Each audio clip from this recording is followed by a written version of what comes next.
They're here as part of our summer 1982 celebration. The Scare Guy, along with our other podcast, the Con Guy, our crew takes a look back at the classic haunted house story, Poltergeist.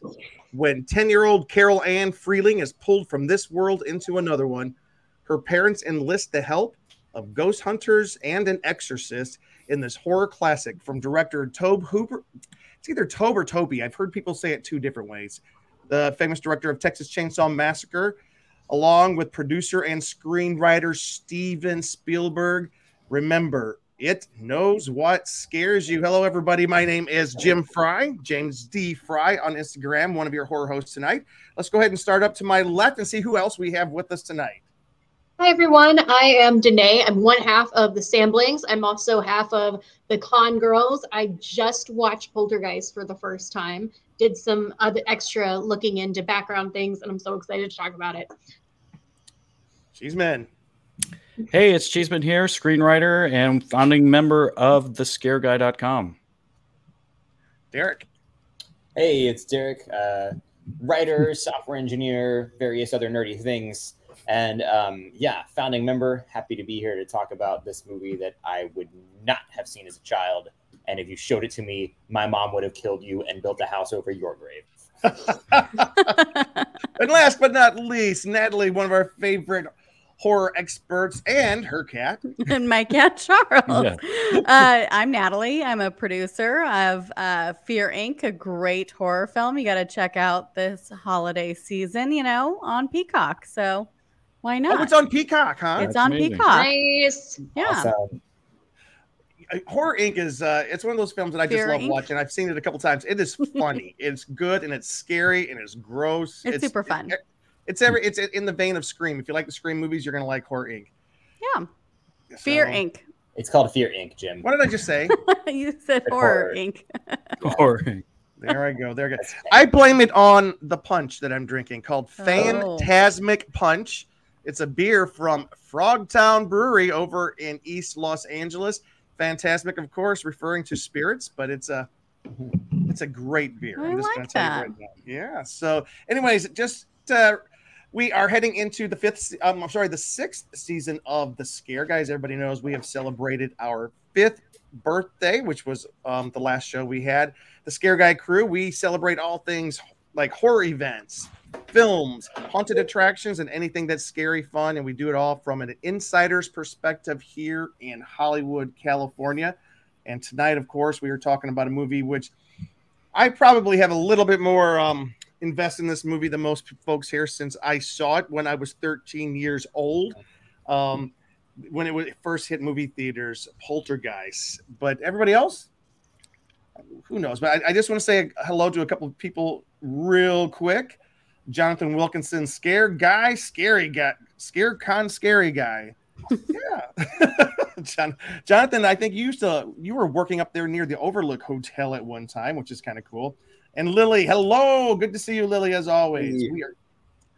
Anyways, guys, we got a fun show tonight. I have something to share with you guys real quick before we start the show.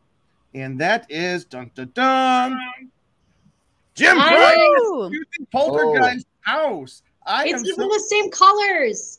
Yes, look at that. It's the same house, but I had a They little fixed the yard after all those things popped up out of the ground. That's good. Yeah. Well, I have just a little tiny bit. Let me see. Here we go. And I'm going to share this. Hopefully this works. So I am out here in Simi Valley. So ridiculous. In a neighborhood that I've been wanting to visit for quite some time, ever since I moved to California. For those of you just listening, it's me driving in the It car. is the neighborhood where Steven Spielberg and Tobe Hooper filmed their famous 1982 haunted house movie, Poltergeist. And I gotta tell you, every house looks alike out here. I'm seeing every house, and every house looks like it is the Poltergeist house.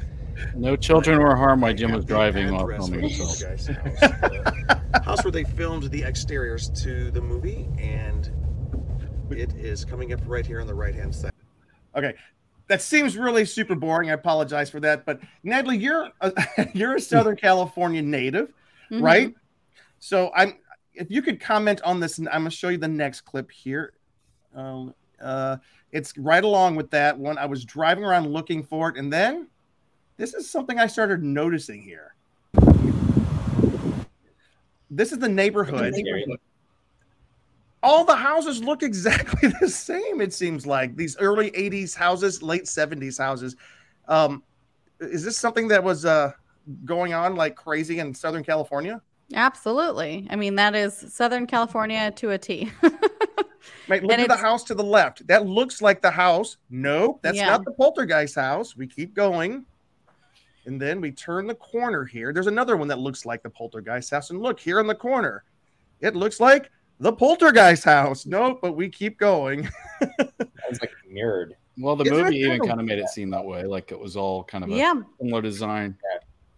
But I almost think like this is the main part of the movie that Steven Spielberg was talking about, this uncontrolled development of, you know, all this land. By the way, there it is. There is the Poltergeist house. We see it right there. All right, and I'm going to show you. Isn't that kind of cool? Okay. But I show you one more video before I show you a funny thing. But sorry, this is so here is no. Careful what videos you show us. Yeah, I know. Here we go. So this is a slow pan. We're in front of the house. This is the house where they filmed the exteriors. They filmed, I guess, exteriors to the house for about 2 weeks. During the same summer, they were filming E.T. And look at, like, the trees have grown up. Such a peaceful neighborhood. How'd they get the house up out of the ground after the ghosts destroyed it?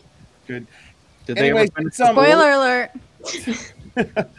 40-year-old spoiler alert. Did you go in the closet, Jim? Yeah, right. But the thing that's cool is, let me get rid of that. I'm learning how to house use it. Clean, Jim. This house is clean. No. Last video, but this is my one. This is introducing us to the podcast. And I'm sorry I'm so slow at this, but you know, and the fact that you can video is a miracle. I know. All right, you got to listen to this one. Here we go. Hey, this is Jim from The Con Guy and The Scare Guy. We have a cool show up here this week. We are actually talking Poltergeist, and I am sitting here right now, standing in front of the exterior, the home that was used for the exterior in the movie 1982's Poltergeist, produced by Steven Spielberg, directed by Tobe Hooper. Some would say co-directed by Spielberg and Hooper, but yeah, that's for another time. But we are standing in front of the house right here. This is the house that was used. We're up here in Simi Valley, and let me tell you, it's for me, as someone who loved this movie, saw it in 1982 in the movie theaters, and it made such a big difference. It's so cool for me to be here, standing in front of this house right now. I think that's the quietest you've ever talked, Jim. I know, it's crazy because I didn't want to look like some creep. I probably did look like a too creep. late. I was going to say, did the owners of the house like run out and yell at you? Just hearing you whisper. This cannot be the first person that has done that, though. No, it's not. And for the record, because every house in the neighborhood looks alike, that was my second take on that video I just showed you, because the first time I was in front of the wrong house. Show us that video. I was sitting that video. I should show that one, but I was actually sitting in front of the wrong house, and then a guy comes out to water the lawn, and he just points. I'm like, okay, I get it. I'm at the wrong house. Oh my God, I'd be mortified. I would have just gotten in my car and driven home. Do people live there and they just deal with people coming by? This I wonder house, if that, like, this house is actually, and there, it's online, so I can tell you, it was shot at 4267 Roxbury Street in Simi Valley. It was built in 1979. It's still owned today. It was last sold in 2009, and it's a 4-bedroom, 2.5 bathrooms, 2,300 square foot home. And right now the value is at $1.06 million. Big difference. And houses are kind of skyrocketing around here. But when I was there, it didn't appear like. they kind of peaked and they're starting to come back down a little bit, actually. Yeah.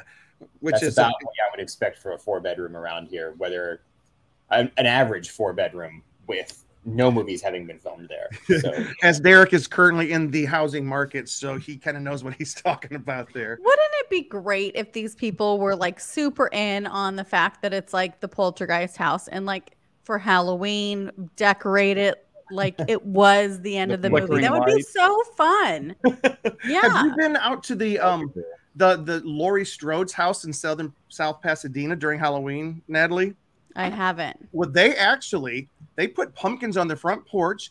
They put for people to use to go out and sit on the stoop in front of the house and take pictures. Oh, and they even write, nice. yes, this is the house, borrow a pumpkin, take a picture, have fun. It's great. And next door to that, like there's one of the houses over in Hollywood where the babysitting house, and we'll talk about this at a later podcast, the people next door to the house where the babysitters were killed, or next door to the house where Laurie was babysitting, they put, isn't this right, Luke? They put a Michael Myers up in the window.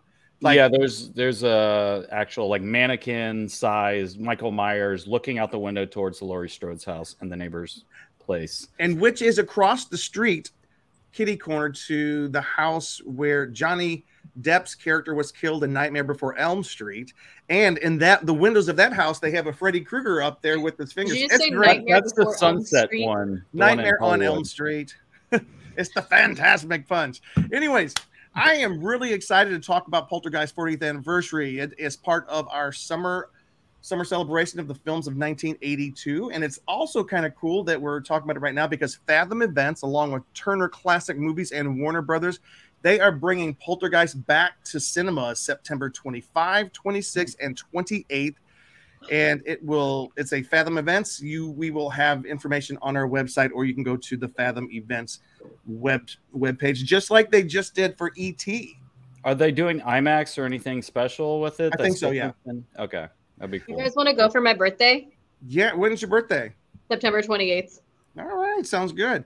All right, let me just ask right around the room. We'll start with Natalie. We have this on video, Jim. You did confirm that that's what we're doing. Oh my gosh, I'm always you so can play this back. I'm one of the worst guys. This is what you do with Jim. You get him to make promises on the podcast, and he will fully keep. Like, I don't remember saying that. Well, look. By the way, Jonathan just answered our question. He was working right up there by the hotel that the Shining was based on, the Overlook, which is kind of cool. All right, Natalie, my question for you: can you talk to me about your first time seeing Poltergeist and what was your response, or what was your reaction? What'd you think of it? I feel connected to Carol Anne because I was very young when I saw the movie. Again, that was part of my parents loving to show us movies that were way above what we should have seen. Although on the rewatch, I was so surprised to see that it was a PG rated film. I was like, what are you talking about? Like, this is crazy. And I mean, it's been several years since I've seen it. So it was really fun to kind of revisit it again. And it's, it holds up. Like, I really think it was so fun to watch it again. That's what I was going to ask you is, does it hold up for you? Absolutely. I enjoyed literally every minute of it. And it's probably been at least 10 years since I've seen it. That film, they had to fight for it to be rated PG. Because back in the olden days, they had G, PG, R, and X on up. And by the way, is it Tobe Hooper or Tobe Hooper? I've heard it said both ways. I think it's Toby, but I could be wrong. All right. It's spelled Tobe, but I'm going to call him Toby because it's easier. But like, you're right. It's kind of surprising that movie was rated PG because most PG movies today, almost every Pixar film is rated PG these days. So it's kind of surprising. This movie where a man rips his face off of his skull was rated PG, but apparently Steven Spielberg, the gore is unbelievable, which is a lot of fun. And there's drug use, and I was like, what a fun married couple. I was like, relationship goals, like, absolutely. Wasn't it interesting? They're sitting there smoking weed while they're reading the biography of Ronald Reagan. Yeah, such as the 80s. But this movie was they had to campaign the ratings board. Steven Spielberg went to them personally and was like, we need this to be rated PG, because at the time he goes, Steven Spielberg doesn't make R-rated movies. He makes PG movies. And then just 2 years later, 1984, of course, he released Indiana Jones and the Temple of Doom, which along with Gremlins were the two movies that caused the PG-13 rating to come into existence. So it is interesting to watch it today. Yeah. Derek, do you want to go by yourself, or did you watch it with Danae? I watched it with Danae. Yeah, I had seen it before, but only a few years ago. Maybe 3 years ago, if that. And it just, and it's one of those where you can see why it was so, why it has had such staying power and why it was so successful, because it, as you've said, it's unlike a lot of haunted house movies. It's more of a roller coaster. You don't have like little slow suspense building things and you're like, oh, what was that noise? And then wondering what's going on. It's very early on in the movie that really dangerous things start happening. You know, all the weird stuff with the tree, and then that turns out it was just a distraction so that they could get the girl sucked into the closet, and all that goes on. And then like for so much of the movie, they're still in the house, which I've never understood. And there's like stuff whirling around the room and everything. This was actually the most plausible staying in the house movie I've ever felt watching. Well, yeah, like I get why parents stay, but I don't understand why the other two kids are still there. Like it's not until almost the end when they have them go stay with someone else. But I agree with Natalie that one of the things about most haunted houses that is so maddening is like, why in the world are you staying in this haunted house? This one, they had a reason. Not without my daughter. They're not leaving until they find their daughter. So this one, they kind of like fixed the problem that most haunted house movies suffer from. Yeah, and they don't make. Oh, sorry. From what I remember, they don't really make a whole lot of really dumb decisions like people in horror movies sometimes do. I don't think I found myself yelling at the TV, like saying, "No, don't do that. Don't go in there. Don't open that door." It's more just like, "Go, yes, go, go, go, open that door." I think the only thing I felt watching it last night was like, okay, close the curtains if you don't like the tree. I don't understand why that's not an option. They didn't have curtains. They had curtains in the bedroom. They had curtains? Wow. And I was like, you just, if you're scared of the if you're scared of the tree, it's a creepy fucking tree. Close the curtains. You know, there's something. The dad should have thought about that. Even the kid. Like, you're scared of this tree, you can cover that and then go to sleep. Kind of like you did with the clown. Exactly. I had enough sense to cover the clown, but not close the curtains. Mm-hmm. All right, Danae. Like, part of it been to explain that. Could part of it been he wanted to see the lightning so he could count? Oh, I mean, you could still kind of see the flicker, but if it was closed, then he wouldn't know how close the lightning was. So maybe that was part of it. Well, I'll buy it. That's how I'll explain it away, I guess. I like it. Okay. Danae. Yeah, so going into this, I wasn't totally sure what to expect. Hey, Danae, we're losing your audio. Lost you, went underwater. Okay. There you go. Can you hear me now if I move a little closer? Yes. Sorry, I'm away from home, so I don't have my microphone tonight. Because like I remember, like there's so many old scary movies that you can watch, and it's like, oh, this isn't scary, it's silly. And then one time in high school, Derek and I tried to watch Night of the Living Dead, and that movie is terrifying. It is still one of the scariest films I've ever seen. So I was a little like, I don't know if this is going to be scary or not. I'll watch it on a night when I can watch it with my brother, and also when I will not be home alone after. But I really enjoyed it. Kind of like to bounce off of what Luke was saying with the lightning. I think a lot of the stupid moments were kind of justified with a little bit of logic. Not all of them, but most of them. About the only time in this that I was yelling at the TV, not over people being stupid, it was when the dad goes to the paranormal investigators and he's like, yeah, my oldest daughter is 16, my wife is 32. Wait, say that one more time. We did that one more time. Yeah. Oh, when the dad goes to the paranormal investigators and he says to them, my oldest daughter is 16, my wife is 32. Yeah. True. It's her stepdaughter. Yeah, but that's never explained. But they don't ever explain it. Yeah. But, they don't really clarify that in the film. She calls her mom. You know, I'm like, wanted to kind of know a little bit more about that relationship. As the person who has seen this, I would guarantee you I've seen this movie no fewer than 30 to 35 times since it came out. when I was a kid, back before VCRs, they had this thing called Laserdisc, and my friend Patrick of all people, Patrick, up the road had a Laserdisc, and this is the movie we watched over and over and over again. In my entire life, whenever it's on, I'll watch it. I've never known that was his stepdaughter. I never knew that. How? It's her stepdaughter. It's his daughter from a previous marriage or relationship. And that's why the mom didn't seem to care much about her. Just I always thought they were just crazy hippie parents, and she had her daughter when she was 16. You wonder. Well, because also, like, the mom doesn't seem to be that bothered when the construction guys are, like, flirting with and hitting on the teenage girl. Yeah. Like, you might are a child.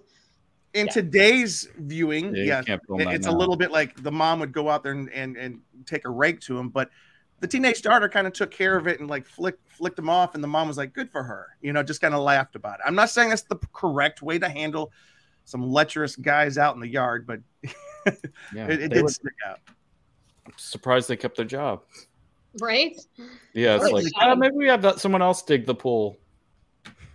So let's talk about this for a second.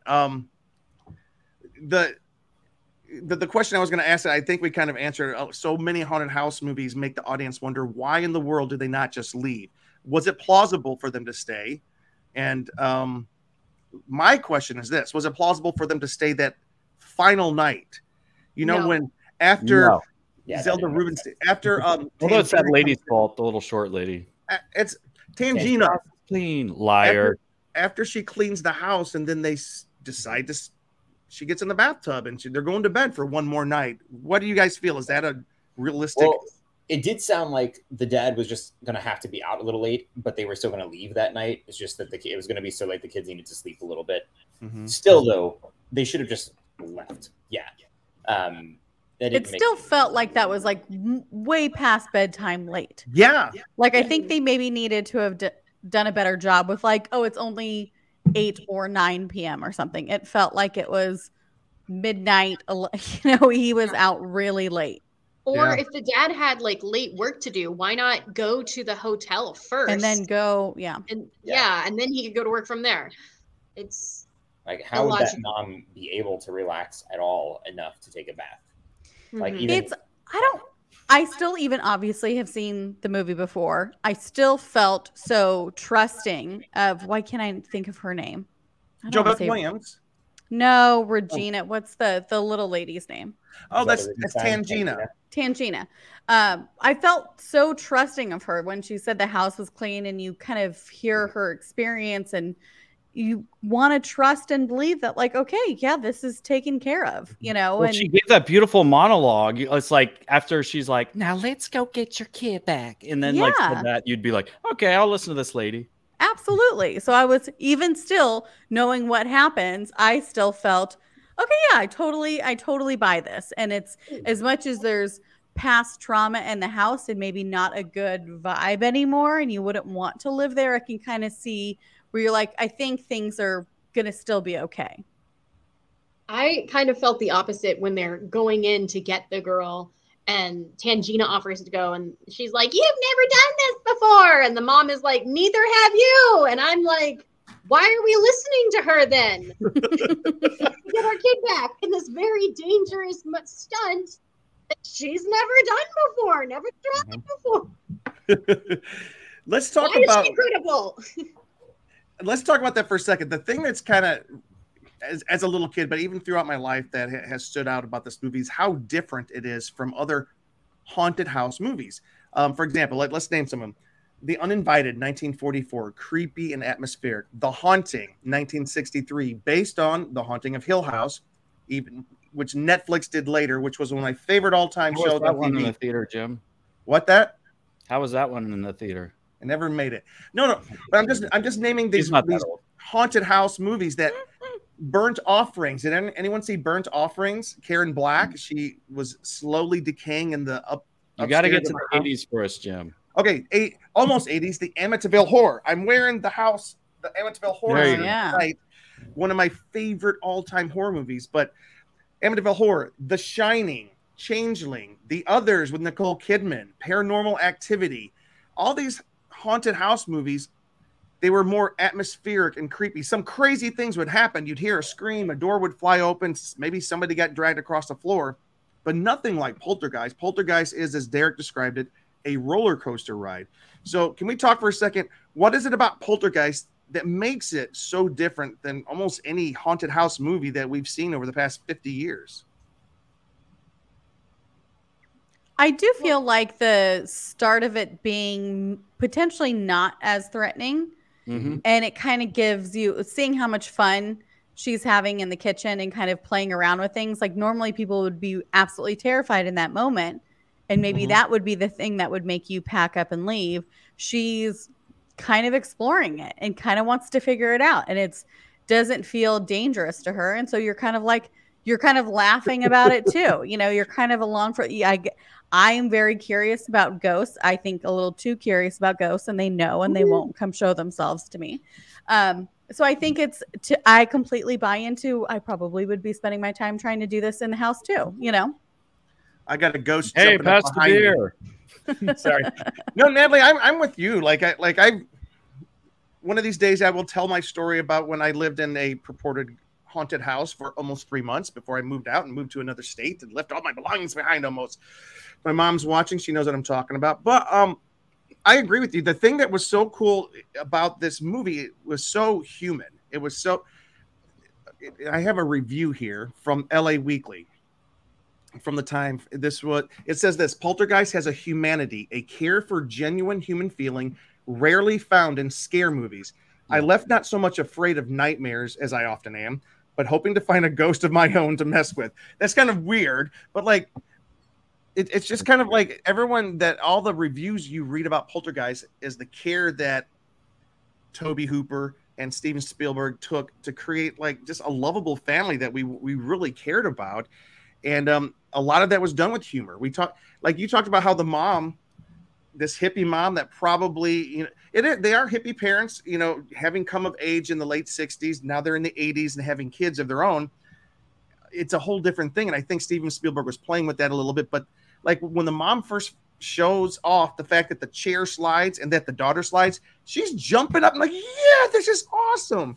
We don't see stuff like that in haunted house movies. And then the good thing they did, like as a writer, is they contrasted the dad's response. So it wasn't like the same thing. He kind of was like, whoa, and kind of like just sat by the wall. So like good writing kind of has contrast and like differences in characters. And when we were watching with Patrick, it's just like, are they always going to keep making jokes and things? But like real life, you aren't like serious all the time. They had very like natural reactions to some of these situations, which I think built to that humanity of us like liking them as characters, and especially that slowness in the beginning of like you really kind of fall for each member of this family, and there's individual things they do to make you like each one of them. So when things get more and more intense, you're like, oh no, I don't want the kid to get sucked in the tree, and like all that like stuff that's happening, you cared about them. Where you see like the new Jurassic World and you're like, a dinosaur could eat any of these characters right now. And I went, Luke, I thought you loved that movie.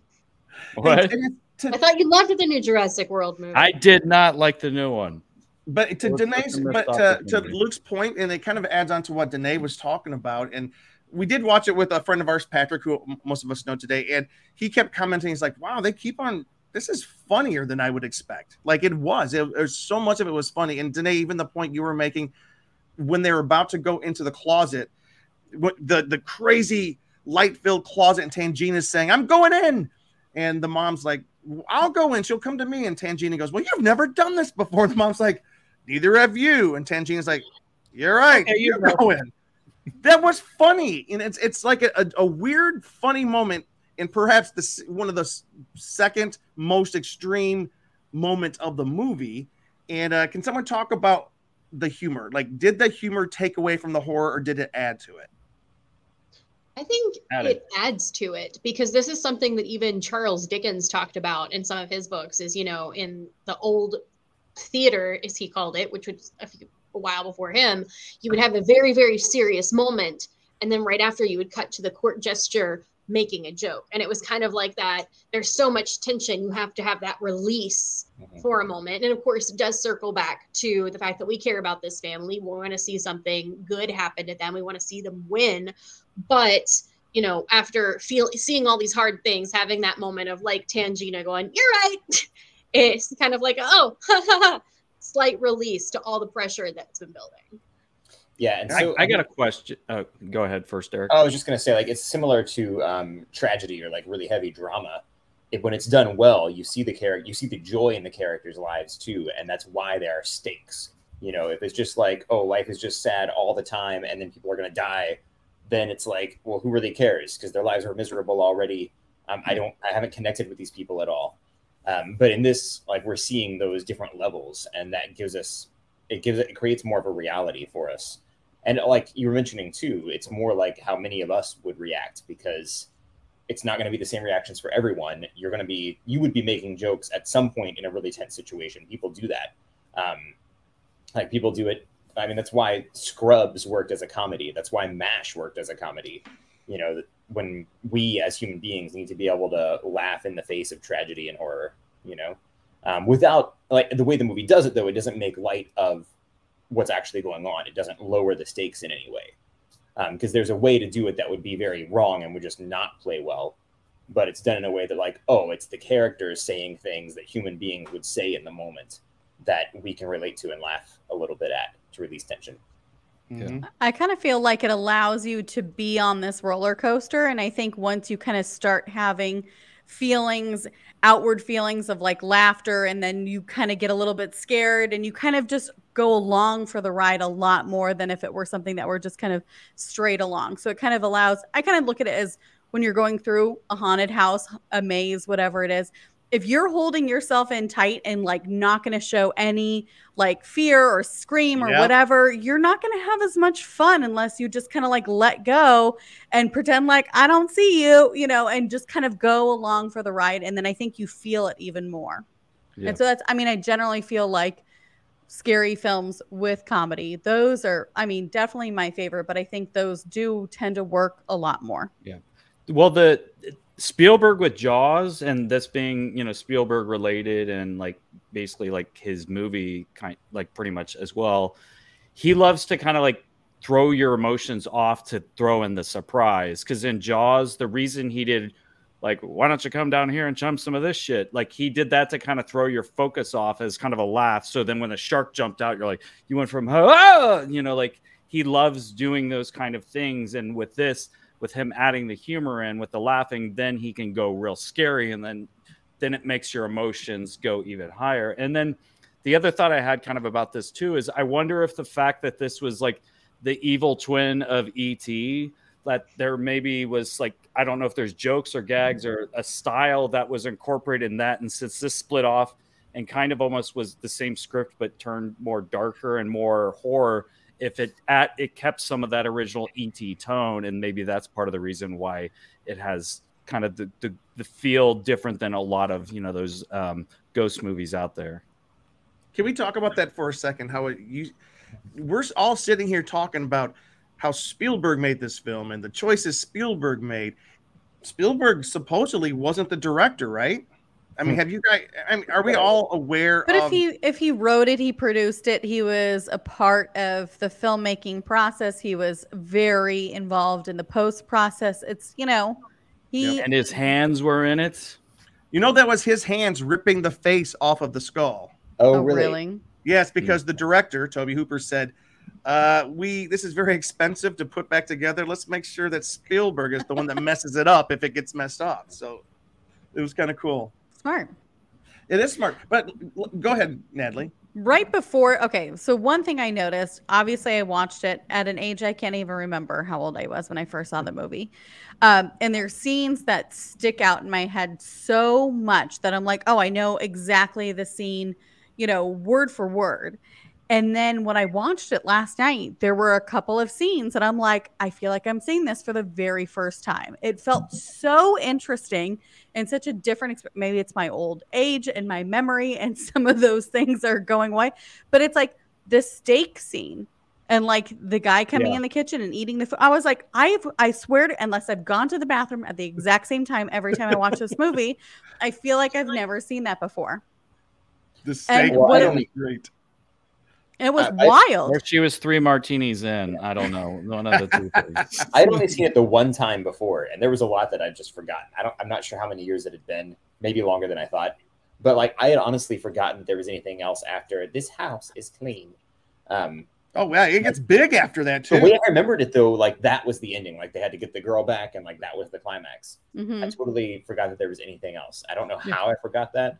Well, it's funny when we looked at the clown again. I was like, "Oh yeah, this fucker hasn't done what he was supposed to do." So it went darker. And then almost did like the Exorcist ceiling type thing too. Like it was like they went so big at the end after what you thought was the ending. It's like that surprised me watching it again today. Like how big it got after it was already big, and almost to the bigger extreme. Yeah, I love that because you thought the movie was over. And like we say, we had somebody that was in our house that said, like, "Oh, I'll go walk the dog." And I said, "Wait, a ghost. It wasn't. It gets a little bit better even after this." And it did go so big at the end. And I love. What are the parts about the movie that most stuck with you? Like the things, like, and I can tell you what it is for me. Like, I am not a parent, but I loved the fact that the movie was about a family just fighting for everything that it's worth to stay together. That was cool. Even at the end, when Diane, the mom's running down the hallway to save her kids, she doesn't know what's there. She's like, "Get away from my babies." And then she goes in and she has no strength left in her body. And she goes, "God, give me strength." And she grabs those kids and she wasn't going down. It was encouraged. Like if I were to list a hero, the one hero of this movie, it's that mom. She held that family together. She wasn't going anywhere. She was going to fight. And I just thought that was because the dad let go of the rope when he saw that giant skull thing. Oh, I promise I won't let go until I see a giant skull thing. Here's the giant skull thing right here. Oh shit. Okay, nope. I'm letting it's the beast. Would you hang on if that thing comes out of the closet after you? No. All right.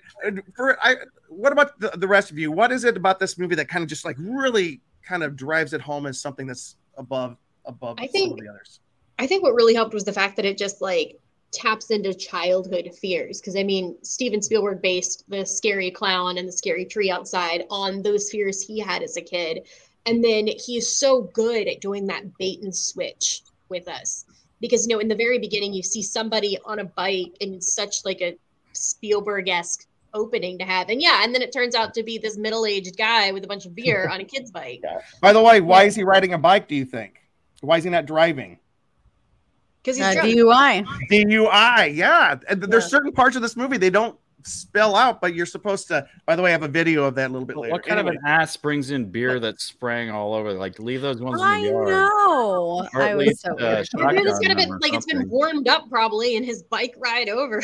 But then, of course, like that moment, and then I think one of the best bits in the movie was, we spent the whole thing wondering, like, what's this friggin' clown gonna do? Like, how many times did it scare us in the beginning, and then the Chewbacca jacket went over it, and then at the end, it falls off the chair, and you're like, "Oh, it's under the bed." Oh no, it's not under the bed. That's weird. No, because it's behind you. Yeah, that was brilliant. That one's the scarier version. By the way, a friend of the show, Sean Clark, he was not able to make it on tonight. He's coming back from a horror convention. This is a picture of Sean. He has one of the 3 clowns. Notice the face of the clown here. Oh, So Sean has the happy clown. There's the demon. Oh God! Why would you buy that? I would never have that at my house. Just in Halloween, though. But yeah. What about you, I do have Derek? one little creepy clown that I keep behind me on Halloween. Yeah, I'm not so much of a clown guy, but McDonald's is as clowny as I get. Derek, what about you? What stuck out to you? What is it that cemented this movie for you? Well, the first time I saw it, what I remembered the most was Tangina. And maybe that's why, because that stuck out the most. I was like, oh, wow, she's my favorite. She's the best. And then maybe that's why I thought the movie ended there, because I just was watching it with Danae and just, all of a sudden there's all this other stuff. But it's kind of like so many other movies we talked about, how you watch it again as an adult and you have a different perspective. Like, I was an adult when I saw it the first time, but I was a little younger and I had not had any kids in my home yet. And now that I've got kids I'm responsible for, some of them who have been through serious trauma, I'm like, I get very protective. And it's funny because I've been that way when I've watched some scary stuff anyway. Like the first time I saw the first season of Stranger Things, I was just like, protective gear, or that protective mode just kind of hit me. When I first watched the first season of American Horror Story too, like the rest of that night, I wanted to be like, went out with some friends after binge watching a bunch of episodes, and I just wanted to talk to everybody and be like, how are you doing? Are you okay? And so like now movies like this will do that to me. Like anything where kids are in peril or just even at risk of like feeling lonely or scared. And I'm just like, oh, please help the babies. Yeah. So like now that's what really sticks out for me. And I think you all already touched on it a lot, like how much you connect with it. Like you see the personalities in the family, you care about them. And there's the childhood fears, which helps you empathize with the children, but seeing it as adults, we really like that protective mode kind of kicks in, and we just want to make things okay. And so like I'm in my mind thinking, oh please, mom, dad, come on, you can do this, you can do it. So that's the emotional core of it for me now. Yeah, I agree. And I do, I was going to comment, like, just because I love reading the trivia on IMDb. Like, I've heard stories before about Steven Spielberg on sets being very protective of the children, like just forming a good relationship with them and looking out for them. And in this one, like the little girl in it, like the one scene she had a really hard time filming. Oh, yeah, precious. The one scene she had a really hard time filming was the scene where there's like, they have a huge fan blowing to do it, and like where she's getting sucked into the closet and she's holding under the bed. Yeah. And if you look, there are other shots in there where it really just looks like a dummy. Yeah. And it's because like that's the one scene that she like really scared her, and he went to her after that first take and said, "It's okay, you don't have to do this anymore." And similarly, I think like there was one scene with like the clown choking the boy where like he really was starting to choke a little bit and his face was kind of turning red. And like Steven Spielberg was like, okay, nope, let's fix this. And you hear stories about that too, with like E.T., the things he did to look out for the kids, and him like even looking out for them later. Like there was some story about him like sending a package to Drew Barrymore. At the risk of getting into any content that would not be family friendly, after Drew Barrymore's incident posing for Playboy, he sent a package to her that was like a blanket and a note that said "cover up." I only know that because like years ago, seeing some interview with her, and she was talking about it and didn't take offense at it. She saw it as him like being really protective. He's like a dad, yeah. Yeah, and like I really, you hear stories and there's always scandals about people in Hollywood. I really hope that we never hear that about him, because like it does seem like he's really protective of them, and I think that does kind of come through because we talked about that with E.T. and when we were talking about that movie a few weeks ago on The Con Guy. But it kind of comes through here too. You see that like just wanting to make sure the kids are okay, Yep. And there's something in a lot of his movies too about just like the importance of people looking out for each other, and also like having a healthy respect and interaction, where there are supernatural things in the film, because you've like with Indiana Jones, there's always the stuff like he doesn't believe at first, and then he kind of comes around to it. And in this one, you've got stuff like when the mom actually says, "God help me," all of a sudden she does have enough strength to get the kids out of the room. Yeah. Which is interesting. I think like him having that Jewish background, a lot of that does come into play, but it's also something that so many families can relate to, that just, if there is something supernatural, there's like, there's a strength to be found too. And let's talk about this real quick. And I don't want to go too long. If the tagline of the movie was, "It knows what scares you." It knows what scares you. What is it that scared Robbie, the boy? The tree and lightning. The clown. And that was brilliant, the way the tree and the clown, that's what came for him throughout the movie. What about Mom? What was it that scared her? And this is a big part of the pool. Yes. Oh, yes. Right. At the very beginning of the movie, she's talking about when they're sitting there smoking. She's like, "What about the pool?" Because you're trying to figure out why is Carol Anne sleepwalking. They thought she was sleepwalking, And the mom goes, what if she walks into the pool? When the mom was younger, she used to sleepwalk, and her parents were afraid of that. And towards the end, what was the big thing that happened to the mom? She slides down into the pool, almost drowning.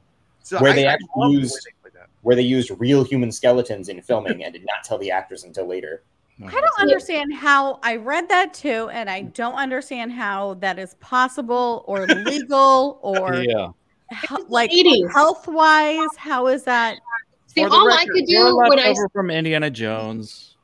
When I saw that scene, I had to laugh because all I could think of was in like Scary Movie 2 when the skeleton is chasing the one girl down the hall, and then the other girl turns around to see it, and she's like, "This is a skeleton. That's his bones." She just knocks it over. Like that was my thought. I read up on that too, and it's from what I was reading, it's normal practice to use real skeletons because they're so much cheaper than using the fake ones. Ew, and in most high schools, it's a real skeleton sitting there. I could understand for like a educational purpose, but not to like throw a bunch of bodies and skeletons in water and have an actor swimming around in that water. I know what I want happening to my remains now. I think Jim would sign a waiver and be like, "Hey, when I die, I want to be in a horror movie." You know, that'd be great. Yes, bones, you know, I want to be cremated, but use my skeleton for something scary. But the third like Poltergeist remake. Well, 20. In other words, they'd have to rip my body apart. I'm like, I'm not great with the science, but I don't see how that would work. All right. What about the dad? Also the mom? There was something probably deeper she was afraid of. Losing her kids. Losing her kids. The kids in the pool. Yeah. It was losing her kids, either the pool down that. And so I think that was the big part. What about the dad? Was dining room chairs? I'm sorry. And kitchen chairs. She was scared. So what was the dad afraid of? That one's a hard one for me. I feel like I'm being quizzed. I mean, I guess it was more job related. Like he had a fear of, losing his job. He saw himself as the provider for this family. I mean, that was another moment I kind of laughed was when his boss came over and he turned him around so they wouldn't see the moving piano in the background. But is that the correct answer you wanted? I don't know what the answer is. I like that answer. Not being able to protect his family because I think he feels like he failed the family when she disappeared, and you see like his face changes and his eyes are all dark, and like if he feels like he's not in control or not as the man being able to protect them 100%, that's what kind of and he was like living his worst fear, kind of. I agree. Just barely holding on, and like like he just didn't want to like lose another person, especially after the wife came out and she was unconscious. It's just like his whole world, like he's like, now I've lost two of them and I failed twice or something, and being able to protect these people. I do think he felt he couldn't protect his family and care for his family. I felt because everything that he was fearing, there were even moments when you saw the biggest hurt on his face is when Tangina's talking to the mom, Diane, and says, the child will only come to the voice of its mother. And he just turns away. Like it hurt him deeply that the mother is the protector in this point, and he couldn't be the one protecting. Well, finish your thought, I think. And then, but he was viewed as the discipline, later. And so and that caused a problem. So if there's little things you start to pick up, like, that's you feel the emotion of what each of these characters are going through. Yeah. But hey, let's talk about Eric. You were saying something? Oh yeah, go ahead. I was going to say the same thing. Like he had to jump in and threaten to spank her, and he's like, I've never touched her. I've never done anything like that. But yeah, so like he's going against what his views of how to care for his children, and he's like, feeling powerless when he wants to be the protector and has to like threaten to punish her instead. Yeah. So can I say one quick thing before we move? I feel like you're about to. So you were saying the tagline was "It knows what you're." What was it? What was the tagline? It knows what scares you. Do you think Stephen King's writing of It was somewhat affected by? I mean, with the clown, with that tagline and saying "It," and then the whole "It's" thing. Because I looked up online. I think in 1986. He came out with that novel, which is 4 years after that. So I feel like that could have somewhat affected him writing it because, this thing, knowing your fears, and just that tagline, like, I wonder if this tagline what that would be like as a movie. Maybe because Stephen King was initially the first person they asked to write the script for this movie. Steven Spielberg wrote an 11-page treatment in 1980 titled Nighttime, and he wanted the emerging face of horror to write the script off of this idea. King and Spielberg had a pleasant lunch, discussed the plot, but then King's publisher allegedly asked for too much money. So that's interesting that you bring that up. Yeah, like, I feel like he's like, after seeing this, I want to make my own version. This kind of gave me some ideas. And then he wrote that novel and stuff and took it kind of even bigger with the clown thing. According to the Wikipedia page, at least, it says that he, like, the first idea spark of it came to him in like 1978, and he started writing the novel in 1980, and then finished it 5 years later. So this movie would have come out right in the middle of that. So it's possible. There's probably a lot of cross-pollination, I bet you. Yeah. Two things I do want to talk about. I want to hit. I do want to talk about the controversy that goes back and forth about who really directed the movie. And then I'd like to delicately talk about the supposed poltergeist curse. We've all heard the poltergeist curse. If anybody has Shudder, they have a series called Cursed Films, and they spend an entire episode talking about the poltergeist curse. And we had the director of the episode on to talk about it with us, so it was kind of cool. But let's talk about the perception through the years that Tobe Hooper was brought on, almost like just because Steven Spielberg he wasn't allowed to direct both Poltergeist and E.T. Both movies going on at the same time.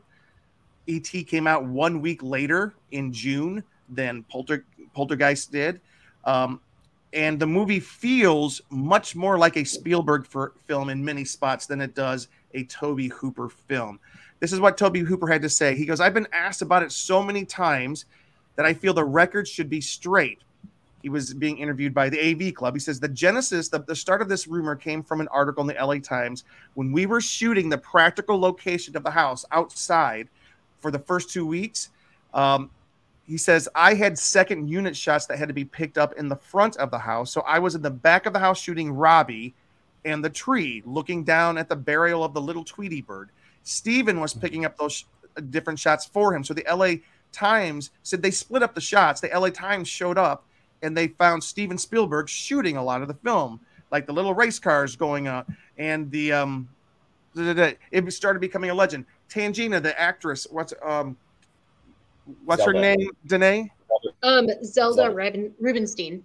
Was only on set for 6 days, and she claimed that the entire time she was on set, she was directed by Steven Spielberg.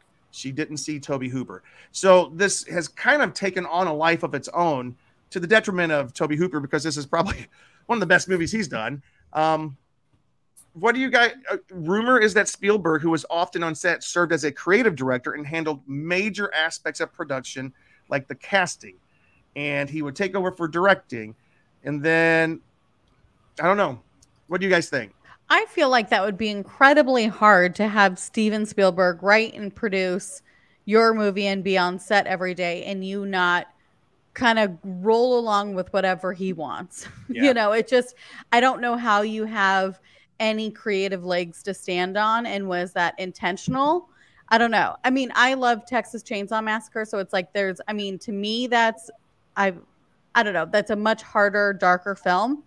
It's hard for me to say if I like that more than this. I might, So, but it's like, but he wasn't Steven Spielberg. So it's like, I would imagine that's a really hard time on set to be like, oh, sure, that's a great idea. Sure, I'll go shoot the back of the house while you shoot the front. It's just, I don't know how one would handle that. Yeah. Yeah. It's a rumor that's persisted to this day. What is it about this film, if you were to look at what makes it very Spielbergian? What are the Spielberg touches that you can see that makes it feel like Steven Spielberg? All the stuff we've been talking about for the last hour. Yeah. I agree. Not enough flashlights on the camera, though. Let's talk about the curse. And I don't want to be exploitive about this, because people died, and especially the little girl. I mean, Carol Anne, Heather O'Rourke. So here's the poltergeist curse in a nutshell. The poltergeist curse is this. Heather O'Rourke, who played Carol Anne, she died at the age of 12 of cardiac arrest and septic shock. Dominique Dunn, this one was awful. She's the older sister. She played Dana. She was murdered by her ex-boyfriend the same year the movie came out, the day before Halloween, in her driveway. I think it was a couple days after Halloween. Well, no, she died a couple days after, but she was he attacked her before Halloween, went to the hospital, then passed away a couple days later. Julian Beck, who in the sequel played Cain, he died of cancer while he was shooting the film. Will Sampson, who played Taylor in the sequel, died of a kidney failure a year after the film's release. You know, and in retrospect, our minds will always be able to tie something together. Like we'll tie this podcast together as a cursed podcast because somebody's gonna stub their toe later. But people dying is a big deal. I went on a ghost tour of Hollywood, and they stopped by the cemetery in Santa Monica, where both of the sisters from the film are very close to each other, which is very odd that happened. Have you guys seen the cursed films or episode, or have you heard about the Poltergeist curse, and what do you think about it? I've definitely heard about it, and I've heard about other films that have it, like The Crow, and I do in a sense feel like you are inviting maybe this energy into this space or into your life, whatever it may be. Mm-hmm. So I do kind of believe in it. I do think it's probably more of a combination of both coincidence and maybe this opening the door. Yep. I mean, something we talked about. Oh, I'm sorry, Jim. Were you going to say? No, I was going to pitch it to you guys. What do you think? Okay. Well, I was just going to say, like, you know, we've been kind of upfront on here before. Most of us are pretty religious on this podcast. And we do believe there are things out there that you are not supposed to mess with. Spiritual warfare is something very real. I personally don't always get behind the whole ghost idea, but I do think it's very possible for demonic things to masquerade as ghosts in order to get closer and to deceive people. But I don't know that I wasn't there. I wasn't born yet, so I can't tell you for certain. I think it's just an unfortunate coincidence in something like this. Obviously, like you just said, Natalie, we do have to be very careful anytime you're near something of this nature. But I mean, that's something Derek and I talk about after we watch the movie is like, okay, well, let's like pick another movie from the 1980s. And like we said, you know, it turned 40 this year. How many other films have had people in them that have since passed away?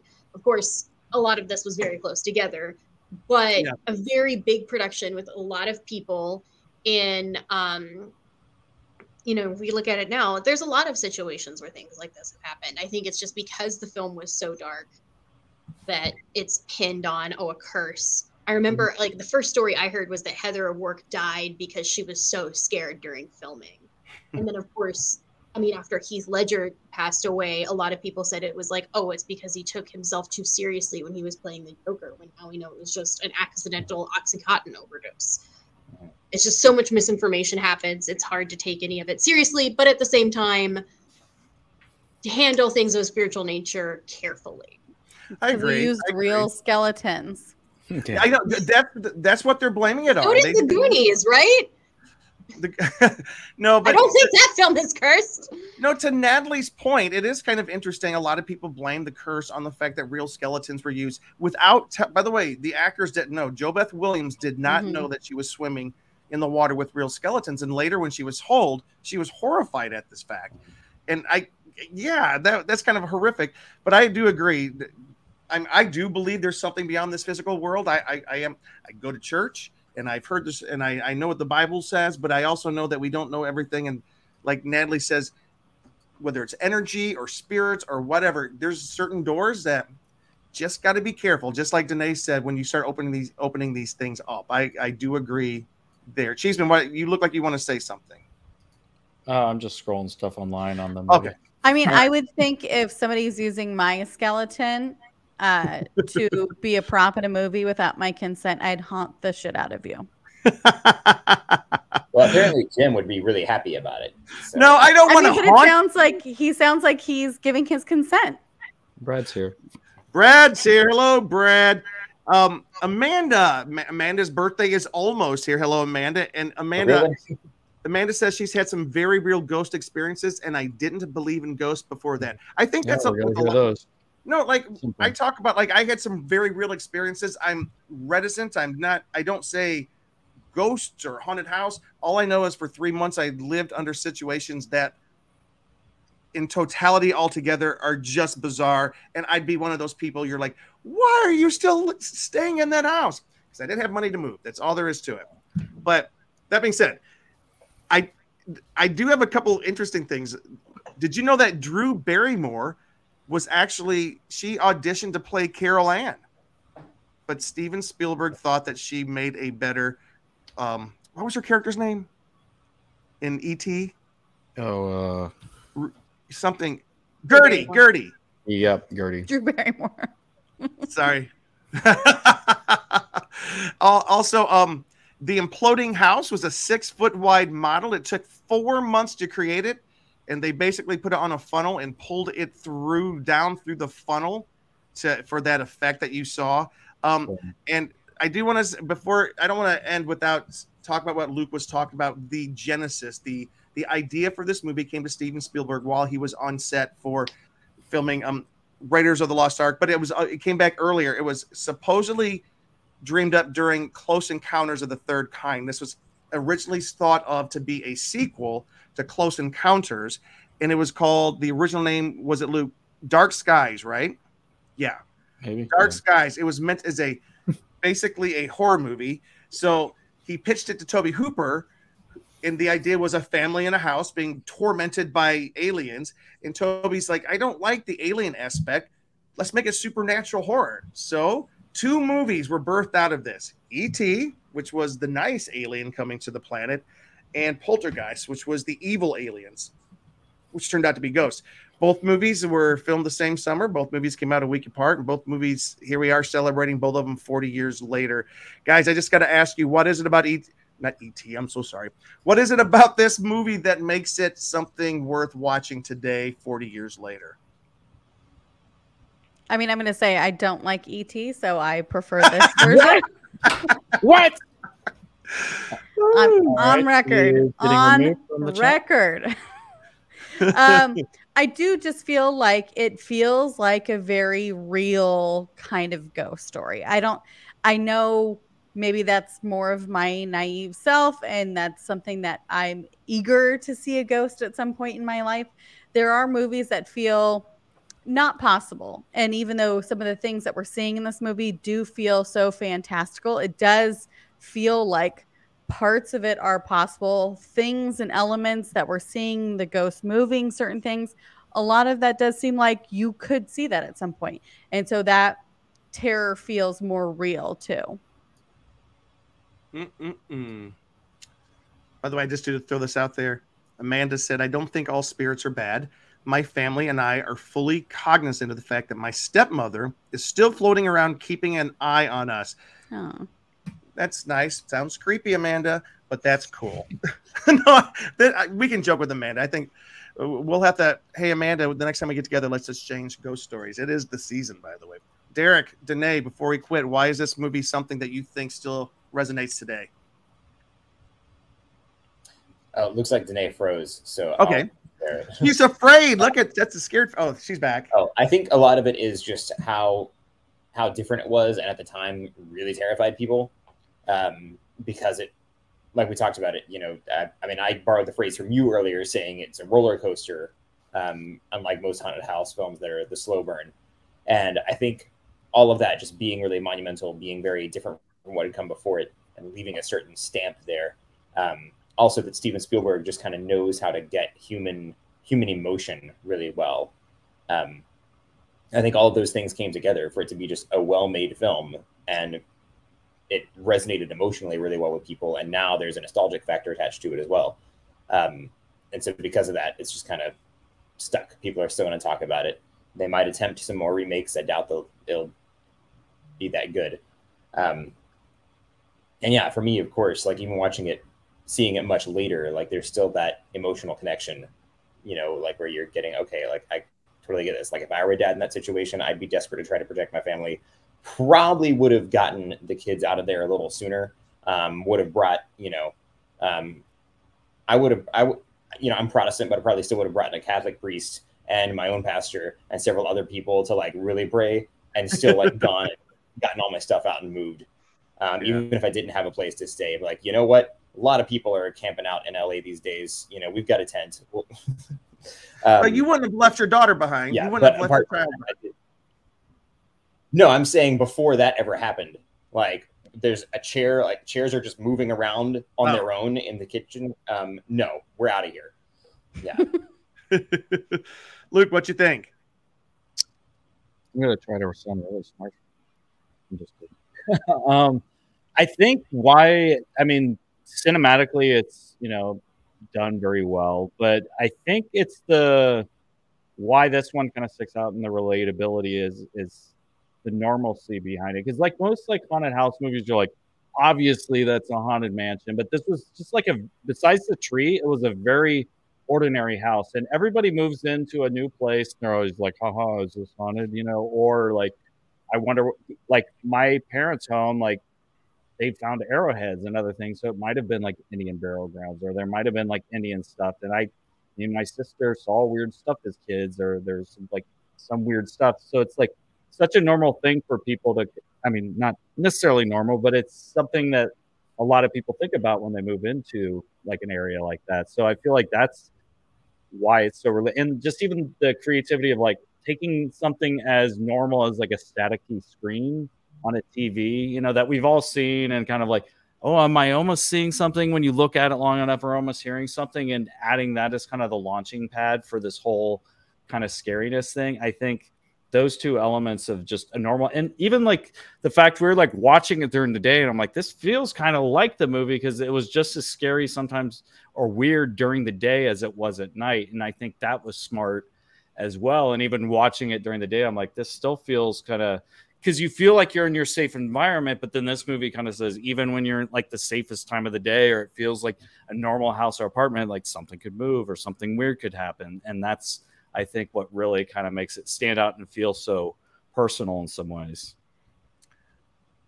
I rate this movie throughout my long life as how many martinis?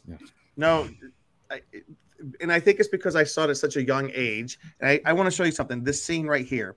So this is the scene.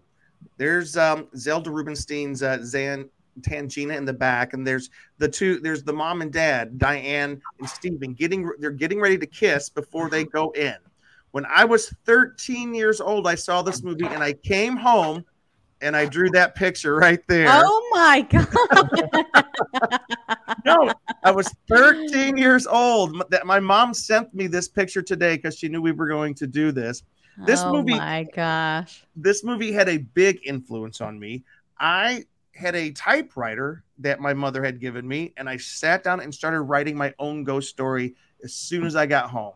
It was the first thing I ever wrote as far as narrative stuff. The movie, this movie, and I did comic books type stuff before then, but I can honestly say this is the movie that kicked my butt. And we've lost Danae. She was having some tech problems, but she's going to text me her final thoughts, and I can share it for her. But this is the movie that pushed me towards becoming a writer, and I still regard it. It's in my top 5 movies of all time for me. And I loved it so much. I remember living in the plains of the Midwest and northwest of Chicago, out in the farmlands, and watching Siskel and Ebert review this movie that summer.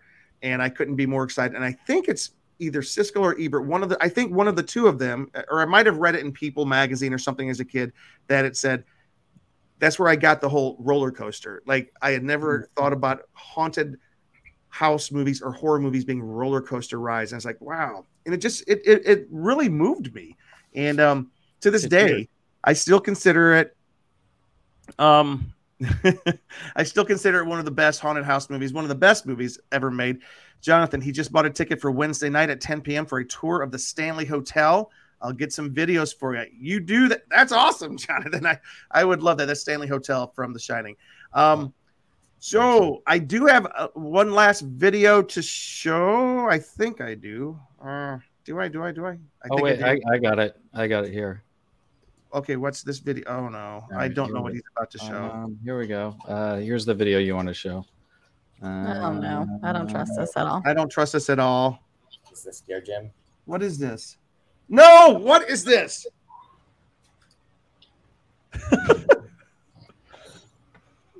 Poltergeist. Oh. Get that off the screen. One thing I did notice in the end of the movie when Dana comes back from being at her friend's house on that last night, the massive hickey on her neck. I never noticed it before. It was hysterical. I was like, this girl, she thought she was safe too. She thought everything was fine. She was saying goodbye to her friends. Really said goodbye to one of them. Natalie, did you see the remake of Poltergeist, the new one? I think there's been with Sam Rockwell. Yes, but I saw it when it came out. I haven't. I feel like we all didn't like it, and we talked about this because I know me and Jim came back and watched the original that same night. The same night, I said I got to see the original, but I don't like. I can't remember anything from it. Yeah, I can't really either, other than like this wasn't that good. You know, like. Yeah. Hey, I do have a cool piece of trivia real quick before we I know we got to end here. I've always wondered, what is the dog's name? E-Buzz. Do you know what that is? I finally looked it up today. The dog's name comes from a Saturday Night Live skit in which Dan Aykroyd played an art critic named E-Buzz Miller. Aykroyd co-starred in producer-screenwriter Steven Spielberg's movie 1941, the year right before this one. So it was kind of a tribute to this character from Saturday Night Live. I never knew that. E-Buzz. Interesting. I always thought it was such a dumb name for a dog. So, hey, before we close, Jim, can I tell you Danae's thoughts? Yes, please. Yeah, so she said, I think this film lasted because it is well done. That's because, one, it's Spielberg, and two, almost all the effects are practical. The best CGI will look bad in 5 years, but really cool puppets will always look like really cool puppets. Additionally, the Goonies had a real skeleton for One-Eyed Willie and human blood on the treasure map, but it's been fine. Josh Brolin is doing well. And then she just says, my name is Danae. I'm a writer and comedian in LA. My next stand-up show is this Sunday, September 4th. Nice. I mean, I think Josh Brolin is doing well, but I think people don't talk about his issues with Diane Lane as they do current people in the Me Too era of things. What? Yeah, they had like a altercation, and I think he was arrested. He beat her up. Wait, if that happened in the last 5 to 10 years, he wouldn't have a career anymore. It's weird how people just forget about things like that. I have never even heard about this. I heard about that. Oh my gosh! Kind of like Sean Connery, like sometimes you smack a woman or something. Yeah, that's that's awful. That's awful. Shut that dog up. Is that E-Buzz? I did want to. I think I have one video. Luke, can you get rid of that video, please? Dublin has an hour time limit. Which one? Okay, I know we got to stop right now. Here's my last one. This is my last video that I shot. I just thought this was funny. See if you recognize it. Who do you hit with your car? No, I don't hit anything. Wait, here we go. Look. Freeze. Does that look familiar? Da-da-da. It's right there. Oh. I just thought it was. Nice. I know you think like I'm gonna get this beer right there for him. This is the beer scene. I just thought it was kind of funny. Look, I'm gonna remove this. Yeah, there we go. Hey guys, my name is James D. Fry. Thank you for joining us tonight to talk about Poltergeist, one of my favorite all-time films, and I think one of the most enduring haunted house movies of all time. Steven Spielberg, Tobe Hooper. God rest his soul. You guys did such a great job, and thank you for this, and thank you for watching us tonight as we continue to celebrate our summer of 82. We have a few more movies to hit before we are done. Cheeseman. I'll let Cheeseman end, but let's go down to Natalie. Natalie, tell us where people can find you and whatnot. At Natalie Michelli. I don't do all the socials. I like Instagram. Follow me there. And hopefully we will see some cool horror stuff from Natalie pretty soon. Hopefully. Hopefully, yeah. Derek. Hey, I'm Derek. Yeah, you can sometimes find me on Twitter at ConGuyDerek. However, I'm always complaining about how much I hate social media because I'm kind of curmudgeon like that. But you can also find me here just about any Monday night that we're doing a show. Yep. All right. Cheeseman, take us out, man.